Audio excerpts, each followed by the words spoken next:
우리 말씀을 좀 보도록 하겠습니다. 창세기 4장 19절부터 24절까지 그리고 5장 21절부터 24절까지 우리 함께 보도록 하겠습니다. 오늘 성경 두 군데 보시겠습니다. 먼저 우리 가인의 성에 살고 있었던 라멕에 관한 기사이죠. 제가 새 번역으로 읽어드리겠습니다. 라멕은 두 아내와 함께 살았다. 한 아내의 이름은 아다이고 또 한 아내의 이름은 실라이다. 아다는 야발을 낳았는데 그는 장막을 치고 살면서 집짐승을 치는 사람의 조상이 되었다. 그의 아우의 이름은 유발인데 유발은 수금을 타고 퉁소를 부는 모든 사람의 조상이 되었다. 또한 실라는 두발가인이라는 아이를 낳았다. 그는 굴이나 쇠를 가지고 온갖 기구를 만드는 사람이다. 두발가인에게는 나아마라고 하는 누이가 있었다. 라멕이 자기 아내들에게 말하였다. 아다와 실라는 내 말을 들어라. 라멕의 아내들은 내가 말할 때에 귀를 기울여라. 나에게 상처를 입힌 남자를 내가 죽였다. 가인을 해친 벌이 7갑절이라면 라멕을 해치는 벌은 77갑절이다. 네, 그 다음에 창세기 5장 21절부터 24절까지 봉독하겠습니다. 에녹은 65살에 무두셀라를 낳았다. 에녹은 무두셀라를 낳은 뒤에 300년 동안 하나님과 동행하면서 아들, 딸을 낳았다. 에녹은 모두 365년을 살았다. 에녹은 하나님과 동행하다가 사라졌다. 하나님이 그를 데려가신 것이다. 아멘. 우리가 이제 사석에서 많은 분들과 이야기를 하다 보면 공통적으로 말하는 그 소원 중에 하나가 무엇이냐 하면 난 자다가 죽었으면 좋겠어 입니다. 여러분들도 다 그걸 원하시나요? 나는 자다가 죽었으면 좋겠어. 사실 육신의 죽음은 그냥 맨정신으로 맞이하기가 두렵죠. 그리고 죽을 때 그 숨이 멎는 고통부터 시작해서 얼마나 힘들까 하는 그런 생각 때문에 나도 모르는 사이에 죽는 것을 원하는 것 같습니다. 내가 자다가 죽는다고 해서 나도 모르는 사이에 죽는 건 아닐 텐데요. 어쨌든 그렇게 죽으면, 그리고 또 그렇게 죽었다라는 얘기를 들으면 또 부러워하죠. 근데 성경에 보면 오늘 본문에 나온 에녹은 죽지 않았는데 데려가셨다 이렇게 말합니다. 그러니까 승천했다라는 말이 되겠죠. 근데 에녹과 같은 사람 또 있죠. 엘리야입니다. 선지자 엘리야. 열왕기 하 2장 11절에 보면 그 제자 엘리사가 보는 가운데서 회오리 바람으로 하늘로 올라갔다. 이렇게 이제 기록을 해주고 있습니다. 근데 또 이렇게 죽지 않고 하늘로 갑자기 확 사라지는 것을 보면 또 굉장히 놀랄 것 같아요. 막상 눈앞에서 벌어지면 또 어떤 감정이 될지 그건 우리가 잘 모르는 일이겠죠. 근데 우리에게 이런 일은 절대로 일어나지 않습니다. 그러니까 바랄 것도 없고, 소망할 것도 없습니다. 성경은 에녹이나 엘리야가 죽지 않고 하늘로 올라간 것에 관해서 이 말 한마디 외에는 어떤 다른 설명을 붙이지 않습니다. 그들이 승천할 수 있는 어떤 방법이 있었다라든지, 이렇게 살았기 때문에 승천했다, 이런 거 아니었거든요. 그러니까 그냥 그 말 한마디로 그냥 우리가 시사하는 바를 잘 깨달아야 하는 것이죠. 그런데 오늘 에녹의 삶에 관한 본문에 있어서는 우리가 명심해야 할 이런 한 대목이 있습니다. 에녹이 이제 승천을 하는데 그와 함께 설명되어진 그 말이 무엇이냐 하면 하나님과 동행했다라는 말입니다. 굉장히 깊은 연관성이 있다고 저는 분명히 믿습니다. 하나님과의 동행, 그것이 무엇인가요? 우리 성도님들은 하나님과 동행하고 계십니까? 그냥 아멘 하시면 안 됩니다. 정말로 내가 동행하는 어떤 삶의 증거를 내가 내 양심으로 잘 고백할 수 있어야 나는 하나님과 동행한다라고 말을 하는 것이지, 내가 하나님과 동행합니다 그리고 아무런 생각도 없고 뜻도 담겨지지 않았는데 그렇게 고백한다고 해서 내가 하나님과 동행하는 것은 아니거든요. 그러니까 우리가 하나님과 동행이라는 것이 어떤 깊은 구체적인 의미가 있는가 하는 우리가 삶의 각자의 삶 속에서 그것을 자꾸 파헤쳐 가셔야 합니다. 아, 이게 하나님과 동행하는 모습이로구나. 일시적이지만 이것이 바로 하나님과 동행할 때 내가 누리는 하늘의 참 복이구나. 이런 것들을 우리가 이제 발견하고 증거해야 한다라는 거죠. 그게 바로 믿음의 증거자가 된다라는 뜻이겠죠. 그래서 오늘 에녹의 그 동행했던 삶을 우리가 좀 같이 생각해 보고요.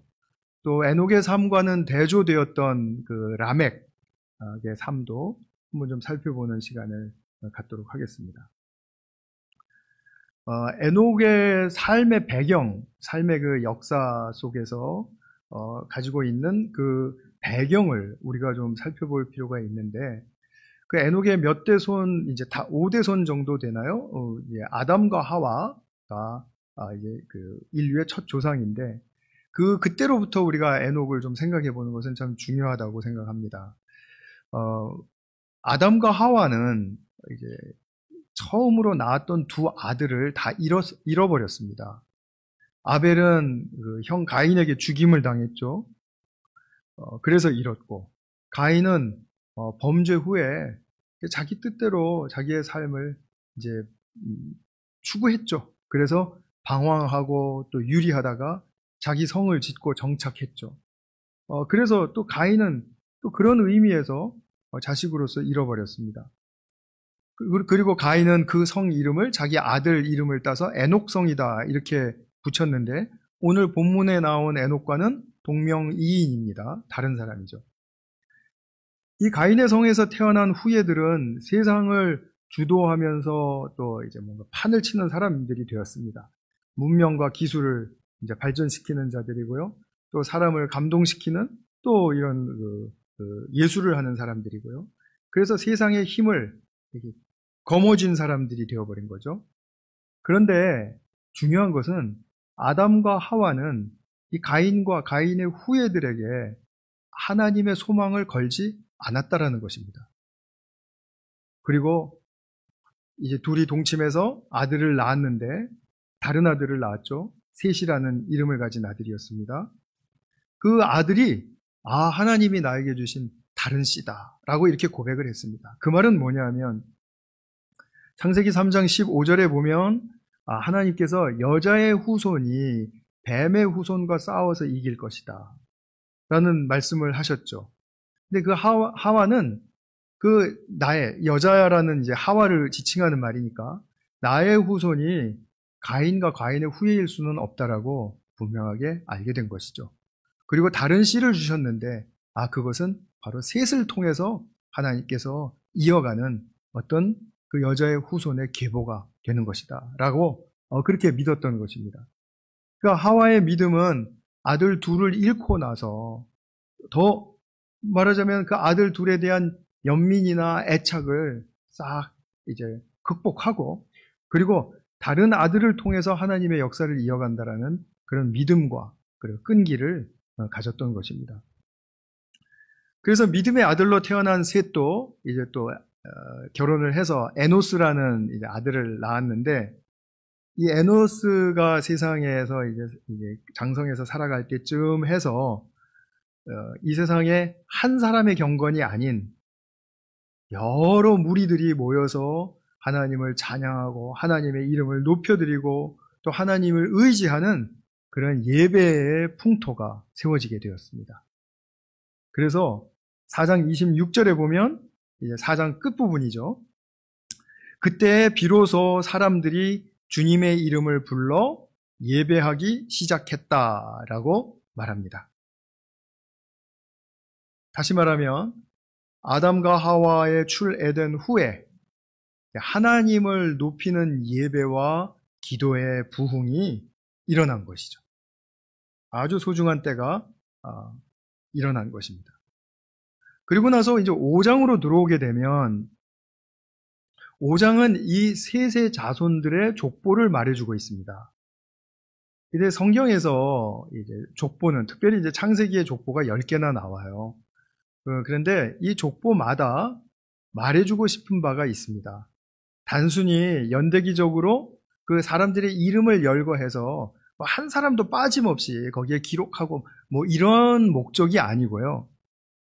이 족보를 말해줄 때는 이 족보가 이루어진 이 시대에 역사에 어떤 한 변곡점이 있었다라는 것을 우리에게 말해주는 것입니다. 그러니까 5장 족보, 세세 족보를 우리가 보게 되면 4장에 나왔던 가인과 아벨의 비극적인 이야기로부터 비로소 하나님을 예배하는 자들의 시대가 열렸구나.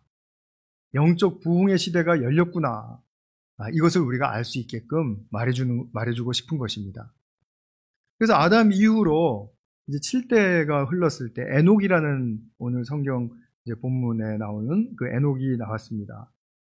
에녹은 65세 되던 해에 무두셀라를 낳았습니다. 그 아들 이름이 무두셀라였어요.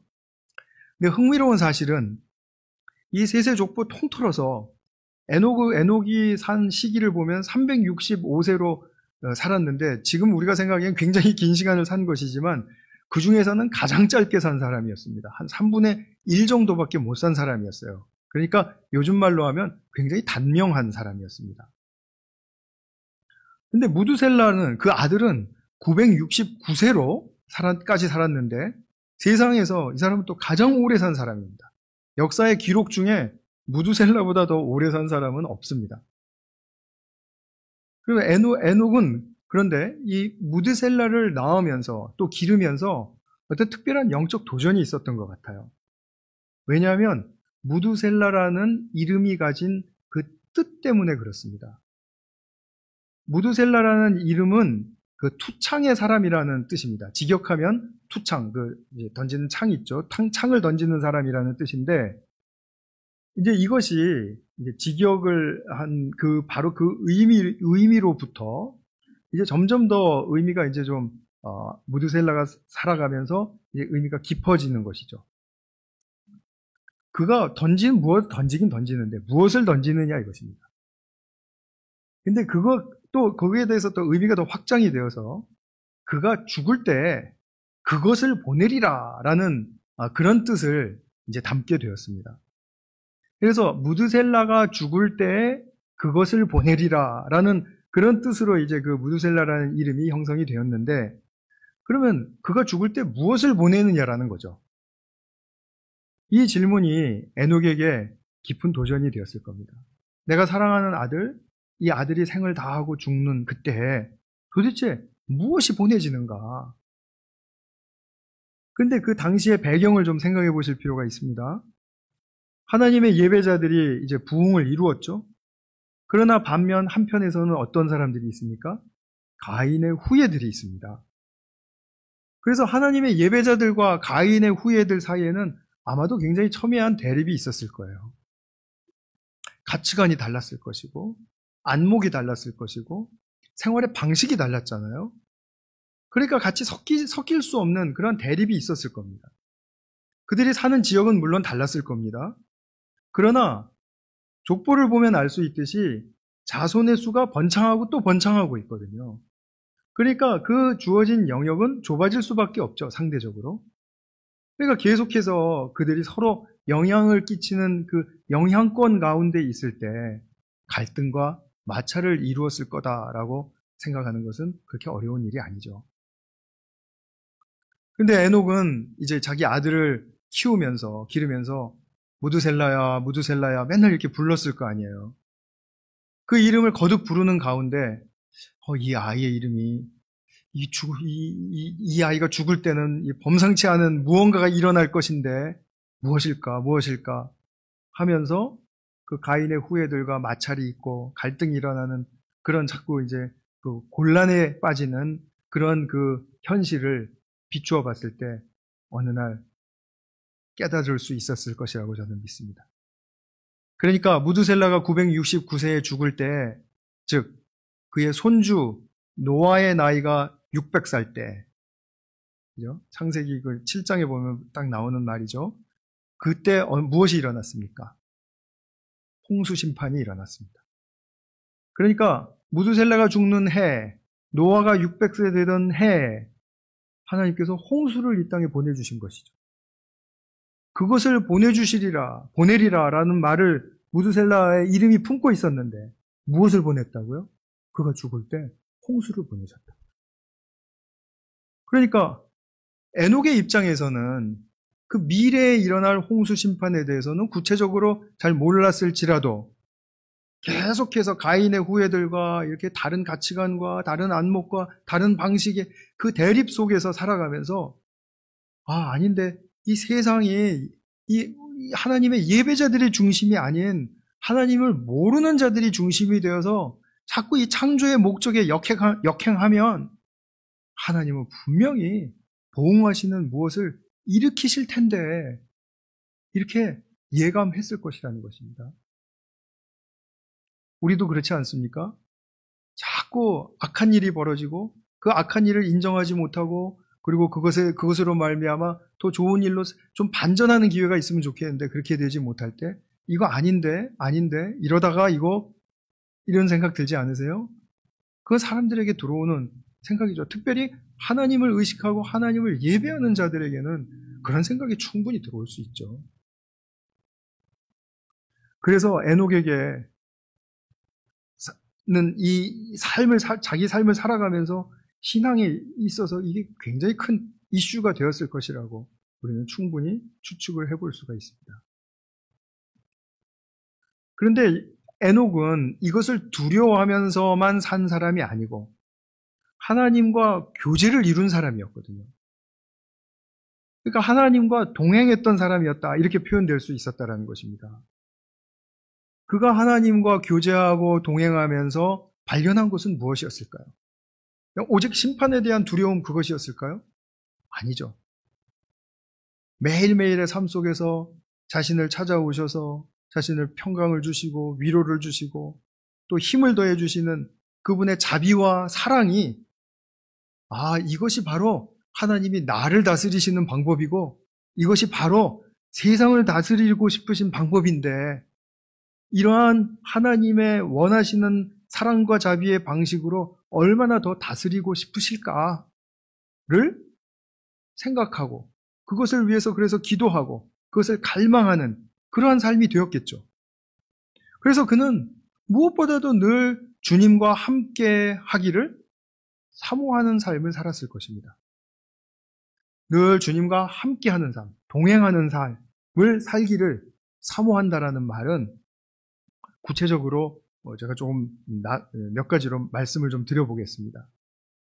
먼저 그러니까 하나님과의 만남과 교제 그리고 묵상 이런 것이 그의 삶에 분명히 새로운 힘이 되었을 것입니다.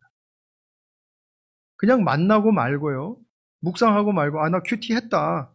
큐티 했는데 오늘 할 일 다 했어. 이게 아니고 큐티를 하는 중에 만난 하나님의 말씀이 내게 힘을 주는 그런 경험을 했기 때문에 이 교제와 묵상을 놓치기 싫었던 것이죠. 우리 말씀 묵상하시다가 그런 힘을 얻으실 때가 있지 않습니까? 갑자기 머리가 쭉 펴서고 마음이 새로워지면서 막 웅크러졌던 가슴이 펴지고 그리고 무기력했던 나의 몸의 기운이 소생하는 것 같은 느낌. 저 같으면 한 이틀 전에 제가 이제 프랜시스 셰퍼의 책을 보고 있었는데 그분의 그 언급 중에 인간이 아무리 타락을 했어도 잃어버리지 않은 한 가지가 있다. 그것이 왜곡되었고 찌그러졌고 그리고 먼지가 너무 많이 쌓여서 알아볼 수 없는 그러한 쉽게 알아볼 수 없는 것이라 할지라도 인간에게는 하나님께서 거두어 가시지 않은 것이 하나 있다. 그것이 무엇인가? 하나님의 형상이다. 이 말을 보는데 제가 갑자기 정말 에너지가 그냥 갑자기 확 솟는 거예요. 그래, 맞아. 나는 하나님의 형상을 아직도 지니고 있는 고귀한 자이지. 거기서 삶의 힘을 얻는 것이죠. 말씀을 우리가 읽고 나누고 하는 이유가 무엇입니까? 그거 하면은 내가 신앙이 증명되니까? 아니면 그거 하면은 사람들에게 감동을 줄 수 있으니까? 아니죠. 그걸 함으로써 내가 내 자신이 힘을 얻기 때문이죠.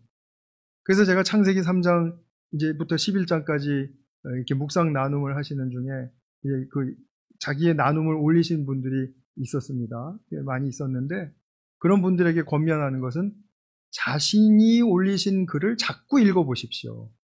남의 글을 읽는 것도 중요해요. 근데 자신이 깨달은 거를 자꾸 읽어서 그 뜻을 자기도 더 깊이 깨닫고 말하지 못했던 부분이 있다면 그걸 자꾸 더 깨달아야 되는 것이죠. 그 굉장히 중요한 부분입니다.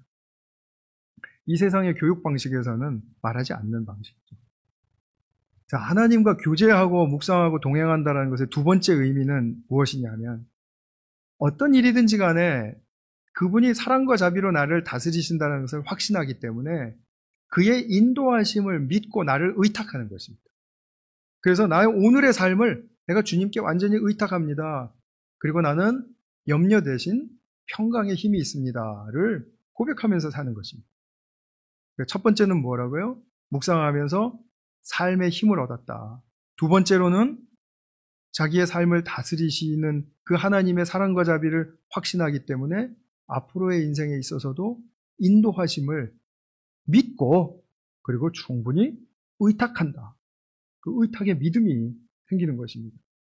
그 다음에 세 번째로는 이것과 연결해서 조금 더 확장된 의미로서 자기를 창조하셨죠. 그걸 압니다. 이거는 나를 창조하신 것을 봤기 때문에 믿는 게 아니고요. 나를 창조하신 것을 믿음으로 고백하는 거죠. 그래서 사랑하시고 자비로우신 그 하나님이 나를 창조하셨기 때문에 나의 생의 마지막 날 넘어서도 나를 영원히 책임지실 것이다. 영원히 책임지실 것이다. 내가 믿고 의탁하는 그런 차원을 넘어서서 나를 영원히 책임지실 것이다라는 것을 믿는 그런 믿음이 하나님과 동행하면서 삶의 고백으로 나타나게 한다라는 것입니다. 자, 삶의 힘을 얻고 그분의 사랑과 자비하심에 인도하심을 믿고 의탁하는 것, 그리고 나를 창조하셨기 때문에 영원히 나를 책임지실 것이다라는 그런 어떤 특징을 우리가 발견하고 누리게 되면 내가 말로만 그렇게 고백하는 것이 아니고 나의 성품의 문제에 있어서나 나의 삶의 방식의 문제에 있어서나 또는 나의 습관의 문제에 있어서 내가 하나님께 맞추어 드리고 싶은, 맞추어 드리는 것이 정말 큰 축복이다라는 것을 알고 그렇게 살기를 원하게 됩니다. 이것이 하나님의 사람의 특징이죠. 그래서 이것을 위해서 나를 성찰하고 그리고 말씀을 묵상하는 삶은 이건 내가 게을리하면 안 되는 거네. 내가 이걸 하면 힘을 얻고 내가 의탁할 수 있는 그분을 찾고 구하는 것인데 이것이야말로 얼마나 축복의 길인가. 그래서 내가 오늘 좀 너무 많이 놀았나 싶어도 내가 빨리 오늘 좀 마무리하고 자야 되겠네. 말씀 묵상하고 이런 생각이 드는 것이고요. 이것이 동행하는 사람의 특징이죠.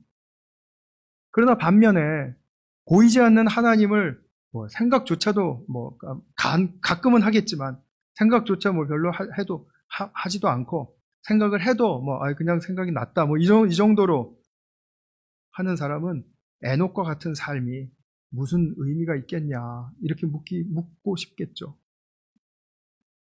그런데 그렇게 묻기 시작한 사람은 날이 갈수록 자신에 대한 정당화가 아주 강해집니다. 다시 말하면 쉬운 말로 하면 자기 고집이 세어진다 이 말입니다. 그래서 어차피 인생은 하나님도 도우시지만 나의 뜻대로 가야 된다는 생각을 고칠 수 없는 지경에까지 이르게 됩니다. 저는 그 시기가 우리에게 오지 않았으면 좋겠어요. 그 시기가 우리에게 오기 전에 우리가 빨리 고칠 수 있으면 좋겠어요. 근데 이거 쉬운 일 아니에요. 현실적으로 보면 쉬운 일이 아닌 것 같다라는 그런 두려움이 생길 때가 있습니다. 우리가 이렇게 굳어지면 안 되는데, 우리가 너나 나나 할 거 없이, 우리가 이런 식으로 지금 가면 안 되는데, 매일 똑같은 방식, 매일 똑같은 말투, 매일 똑같은 습관, 매일 똑같은 것에 화내고, 매일 똑같은 것에 따지고, 이렇게 하는 이것은 우리가 나의 습관과 나의 고집을 꺾지 않겠다라는 얘기잖아요. 원하고 있는지 아닌지도 확인이 안 되는 상태잖아요. 예레미야서를 세 번역으로 읽어보면 하나님이 이제 심판의 메시지가 1장부터 계속해서 예고됩니다. 그런데 그 이유, 가장 큰 이유 중에 하나는 뭐냐면 나의 백성이 고집이 세어서 자기 고집대로 하여서 라는 구절이 빈번하게 나옵니다. 이유는 그겁니다. 고집이 세서. 결국 하나님은 당신의 백성이 자기 고집을 꺾지 않아서 심판하시게 되었다. 이런 말씀입니다. 가인의 후예인 라멕이라는 자는 자기의 이런 고집 위에 길러온 힘까지 있었어요. 힘. 고집만도 무서운데 세상에 힘을 거머쥐었어요. 그래서 그 힘을 세도하는 자였습니다. 가인의 성은 어떤 곳이었냐면 어떤 자이든지 간에 힘을 추구하고 힘을 구축하고 힘을 잘 길러온 그런 사람이 하나의 해를 당하면 77배로 갚아주어야 내가 잘 사는 것이고 안전하게 사는 것이라고 믿는 곳이었습니다. 가인의 성은 그런 곳이었어요. 하나님의 사랑, 하나님의 자비 이런 것들을 배우고 행하는 것이 진짜 행복하고 진짜 안전할 수 있다라는 그런 삶임을 거부하는 곳이었다라는 그런 뜻이죠. 그래서 혹시라도 어떤 사람이 가인의 성을 보면서 그래도 가인의 성이 이렇게 발전했는데 이렇게 화려한데 이렇게 아름다운데 어떻게 하나님의 역사가 꽃피울 수 없다고 말할 수 있어? 누가 하나님의 역사가 이런 곳에서는 꽃피울 수 없다고 장담할 수 있는가? 이렇게 묻는다면 그런 일은 결코 일어날 수 없다라고 못 박는 상징적인 인물로서 라멕을 부각시킨 것입니다. 라멕은 그러니까 한 개인의 문제가 아니라 그 시대의 문제였고 그 집단의 문제였다라는 거죠. 어떤 악한 세대에도 하나님께 돌아갈 기회는 많았습니다. 그런데 돌아갈 기회를 붙들지를 못하면 이렇게 되는 것입니다. 라멕과 같이. 그러나 하나님께서 충분히 기다리셨는데도, 그죠? 하나님께서 이렇게 충분히 기다리셨는데도 돌아오지 않으면 결국은 이 세상을 새롭게 하시는 심판 외에는 자비와 사랑이 안 통하니까 심판 외에는 창조 세계와 인간의 가치와 인간의 소명을 유지하고 지킬 길이 없다고 말하는 것이 바로 성경의 진술입니다. 그래서 라멕과 같은 정신세계와 그와 같은 성품과 방식을 가진 자들이 다스리고 영향을 끼치는 이 세상은 심판이 있어야만 하나님의 참되고 선한 창조의 세계를 유지시킬 수 있고 새롭게 할 수 있는 것입니다. 이것이 바로 노아의 홍수가 우리에게 가르쳐준 큰 교훈이에요. 노아의 홍수를 통해서 새 땅이 일어나게 하고 새 역사가 쓰여지게 한 것은 하나님이 홍수로 심판을 하신 후의 일이었다는 것입니다. 그러면 우리는 정신을 차리고 라멕의 삶, 힘을 추구하고 힘이 삶을 지켜준다라고 그런 믿는 삶으로 가지 말고 에녹의 동행의 삶을 배우고 선택해야 되겠죠. 이 동행의 삶은 결코 기계적이지 않습니다. 강압적이지도 않습니다. 다시 말하면 어떻게 하면 저절로 이렇게 동행이 돼 이러지 않는다라는 뜻이고요. 누가 하라고 해서 아무리 설득을 한다고 해서 그 설득을 당했다고 해서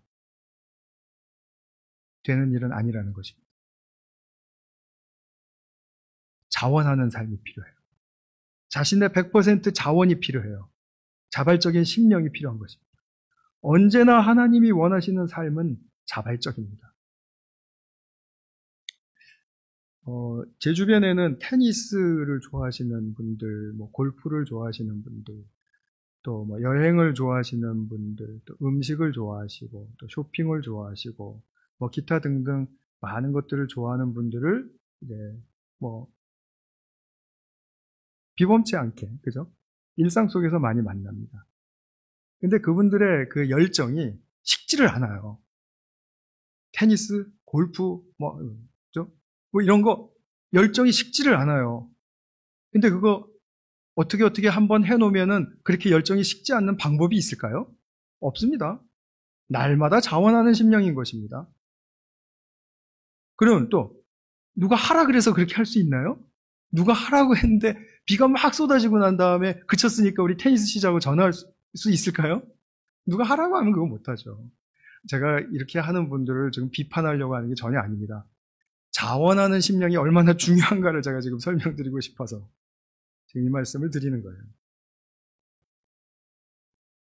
무엇이든지 마찬가지예요. 내 인생에 열정이 식지 않는 것이 있습니다.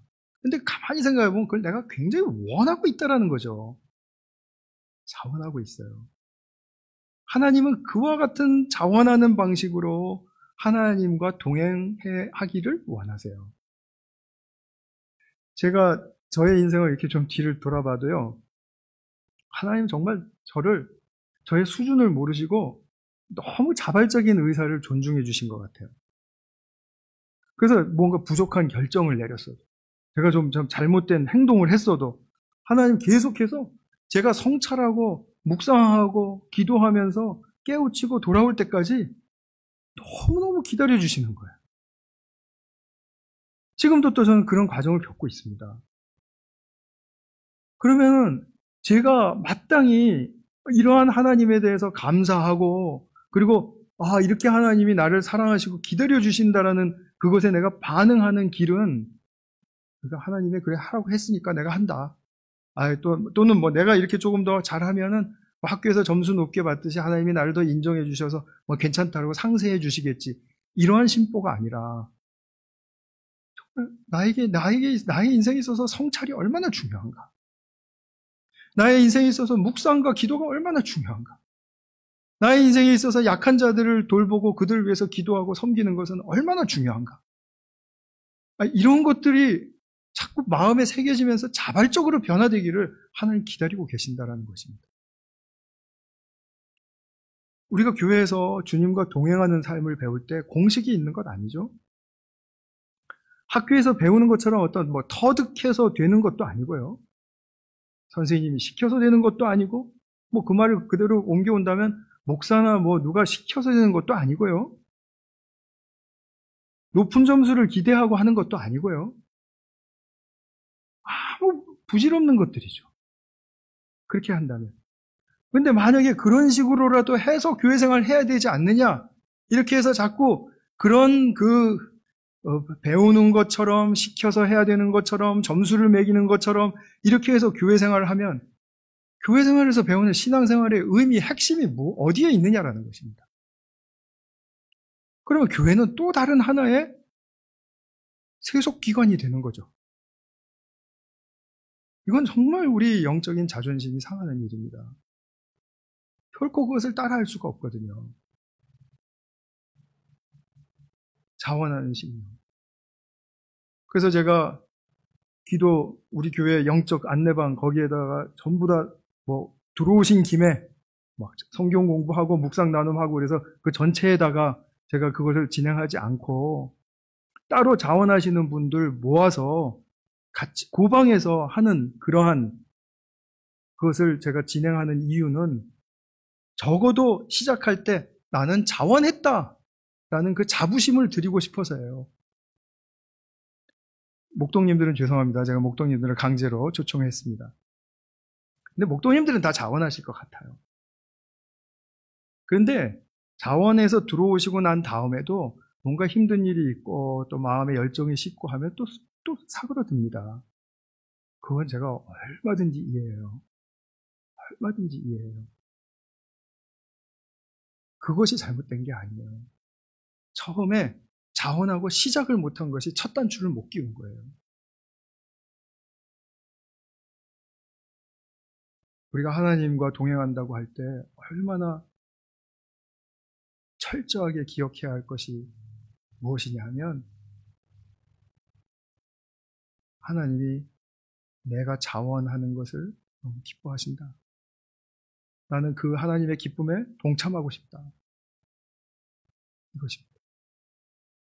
그리고 주님께서 우리 모두를 정말 주님의 스케일의 그 큰 탄력의 범위 속에서 돌보시고 지켜보시고 그러면서 우리의 100%의 자유의사를 존중해 주심을 믿고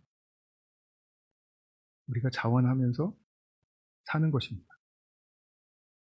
그런데 100% 자유의사를 존중해 주시는 이 방법이 아이러니컬하게도 주님이 100% 은혜로 우리를 다스리고 인도하시는 방법이세요. 우리의 자유의지와 하나님의 은혜가 상충되지 않습니다.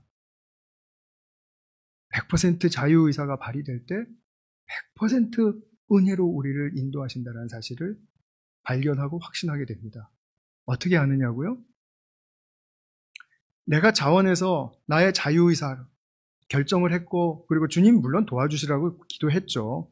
그리고 또 주님이 도와주셨다고 또 믿고 있는 것이고요. 그러나 나의 자유의사가 없이는 일이 진행될 수 없었어요. 그래서 그 자유의사를 진행을 했는데 근데 결과가 조금 좀 어렵거나 좀 잘못되거나 그렇게 나왔어요. 그래서 내가 성찰하고 묵상하면서 또 회개하면서 또 주님 앞에 나아갔어요. 그것도 내가 자원해서 성찰하고 묵상하면서 나아갔어요. 하나님이 강제로 내가 성찰하게 하고 묵상하게 하시지 않지 않습니까?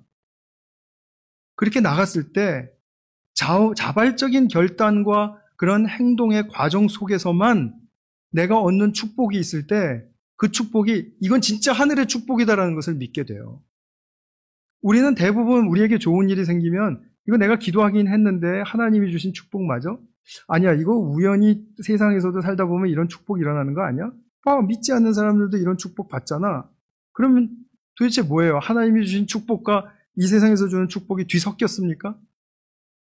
물론 뭐 그럴 수도 있겠고요. 하나님의 섭리는 크시니까요. 그러나 믿음을 고백해야 되는 나의 입장에서는 뭐예요? 고백을 할 수가 없어요. 이게 100% 하늘의 축복인지 아닌지를 알 수가 없단 말이에요. 근데 정말 자신이 자원하고 자신이 거기에 붙들리기를 소원하고 잘못해도 회개하고 또 나아가고 또 잘못하면 또 회개하고 또 나아가고 하는 그런 과정 가운데서 하나님이 주시는 축복, 심령의 축복이 있고 나의 삶의 환경과 조건 속에서 인도하시는 축복이 있고 이럴 때 이건 정말 하늘이 주신 축복입니다. 이런 축복은 내 인생에 딱 한 번이라도 정말 족합니다. 이런 고백이 나올 수 있다면 정말 진짜 축복을 받은 사람이죠.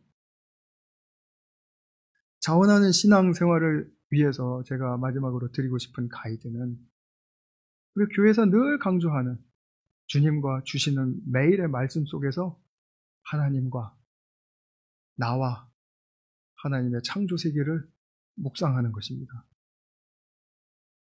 이런 묵상의 동행을 사모하면서 살다 보면 어느새인가 내가 죽지 않고 승천했으면 좋겠어 이렇게 바라는 것보다 주님과의 동행의 삶을 더 사모하고 있다는 사실을 발견하게 될 것입니다. 저는 확신합니다.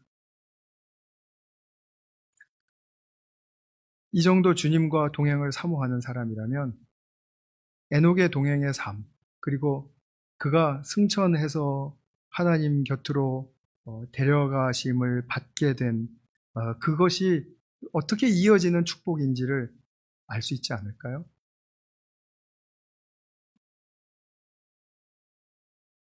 말씀을 맺겠습니다. 에녹은 주님과의 동행 속에서 아들의 이름으로 인해서 두려운 심판을 예견하고 또 의식했지만 그것을 넘어서게 하는 주님과의 동행의 삶이 이거 진짜 축복의 삶이네 라고 깨닫고 깊이 누리게 되었을 것입니다. 그는 승천을 간구했기 때문에 주님이 승천시키신 것이 아니에요. 동행의 기쁨이 삶의 힘이 되었기 때문에 그의 삶은 히브리서 11장에 나오는 대로 모든 믿는 자들의 본이 된 것입니다. 그래서 우리가 이것이 얼마나 정말 큰 축복의 삶인지를 우리가 더 깊이 깨닫고 그리고 누리면서 주님과 동행하는 그런 삶의 축복으로 모두가 날마다 더 가까이 나가실 수 있기를 축원합니다. 같이 한번 기도하겠습니다. 하나님 아버지 감사합니다. 우리 에녹의 삶을 통해서 주님과의 동행이 얼마나 아름다운 결실을 맺었는가를 우리가 보게 되었습니다. 그 주님과 동행의 삶이 그냥 말로만의 동행이 아닌 우리의 삶의 증거로서 주님과 나만큼은 적어도 분명하게 확신할 수 있는 그런 증거로서 살아갈 수 있는 그런 삶의 축복임을 믿고 또 이런 삶을 허락해 주신 것을 진심으로 감사드립니다. 주님, 우리가 주님이 매일 찾아오시는 그런 삶 속에서 주님의 말씀 속에서 정말 주님은 어떤 분이시고 또 나는 어떤 존재이며 주님의 창조 세계는 어떠한 것이고 또 무엇을 향해서 무엇을 위해서 흘러가는가를 끊임없이 묵상하며 나아갈 때 주님 부어주시는 그런 하늘의 축복이 우리 안에 가득 쏟아지고 부어져서 정말 진정으로 하늘의 축복을 입은 자로서 이 땅에서부터 살아갈 수 있는 그런 에녹과 같은 삶을 살게 될 줄로 믿고 의탁합니다. 주님 함께하여 주신 은혜를 감사드리고 우리 구주 예수 그리스도의 이름으로 기도하였습니다. 아멘.